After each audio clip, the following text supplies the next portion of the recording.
Dracula came about because the university wanted to do a project in October, and what a better project for the Halloween season than Dracula. I was very excited when my agent called me and asked me if I would consider playing the character. Beyond the stereotype, I was drawn to it as an actor.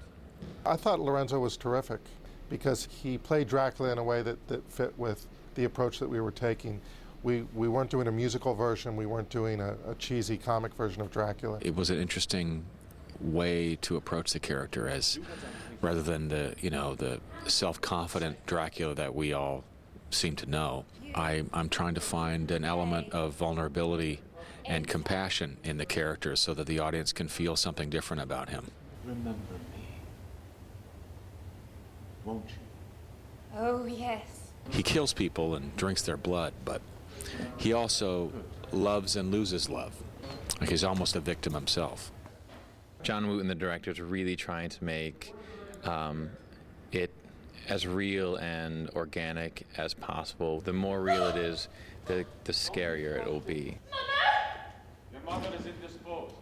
In that scene, Lucy's been visited by Dracula, but he sort of erases her memory, like she doesn't actually have any conscious knowledge of it, so all she knows is that she woke up in the middle of the night and something strange happened. What do you want of me?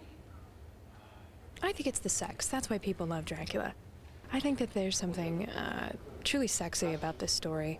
I think especially the fact that it was written in sort of the late 19th century and that is still the mystery of it and the sort of forbidden aspect of Dracula's relationships with the women. And, it's also very much about secrets, this show, and what happens when you hold in secrets.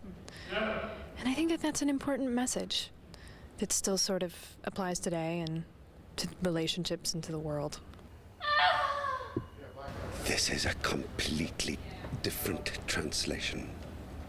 So the structure of the play, and indeed some of the characters, were not to be found in that Broadway original.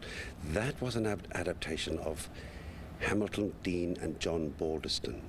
Bela Lugosi did the original adaptation in 1929, I believe, and that established it as a hit. And our revival with Frank Langella as the Count was the same version. This Stephen Dietz version is completely different. In this particular adaptation, there's more opportunities for us to see the vulnerability of the Count. And also the real love he has for humanity. I mean, he's dying of loneliness in Transylvania. And that was an interesting difference. I'll begin with your blood. Blood? Dr. Seward comes to check in on her, and there's a lot to that relationship. He's in love with her, she's in love with him, but she's not allowed to marry him, so he's coming to take her blood and to check on her and to try to figure out what it is that is making her have these strange and scary and somewhat exciting dreams. Yes. You are my true friend. The thing with Dracula is it's got so many scenes and so many locales, and I didn't want to do a production where you do a scene, you go to blackout, you change over to another scene. It was very important to me that all the scenes blended into each other, and really worked in great detail with the set designer to ensure that the play could flow from a scenic standpoint. So originally what he had was this was going to be a piece of 1x, right? And this is what the molding, this is like plan view of the molding pool. Right. So we just do this guy like here the whole way around, and then we have to find a way to cut that little square out of the foam too and do him all the way around because it's all got to go. So this has to be coded. Yeah. All has to be coded. Yeah.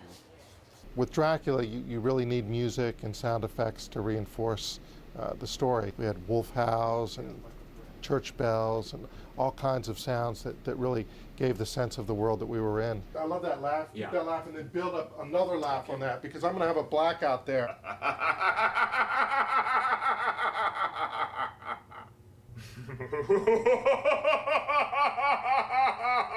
And we took the voiceover sessions and the recordings, and Jane was able to mix those, add music to those, add laughter, add howling, add crying.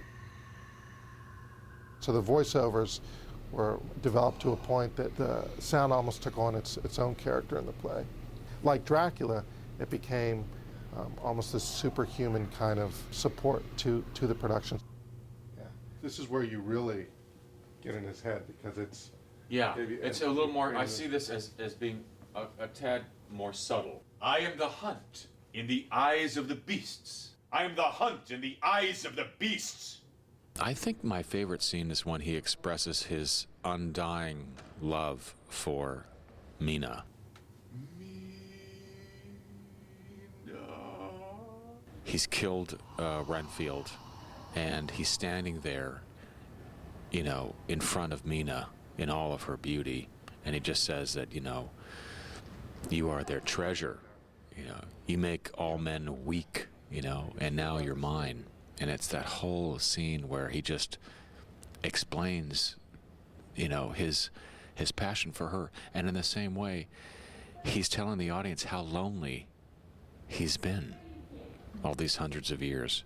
It was so much fun to be able to take on a work like Bram Stoker's Dracula and the Stephen Dietz adaptation, because it is such a gritty and realistic approach to the material.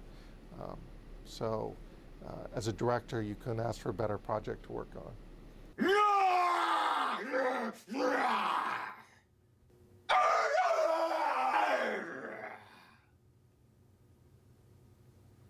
It's like somebody stepped on my tail. Lorenzo came to us because the casting director knew a director that had worked with Lorenzo in The King and I, who just not only talked about his talents, but it talked about Lorenzo, how giving and open he is as a person. And he was completely laid back, completely willing to try everything. Maybe just a touch more subtle. Okay. Yeah. How is he saying it? I want to do it exactly like he would say it. And everyone, a life! Life. Yeah, breathe it out.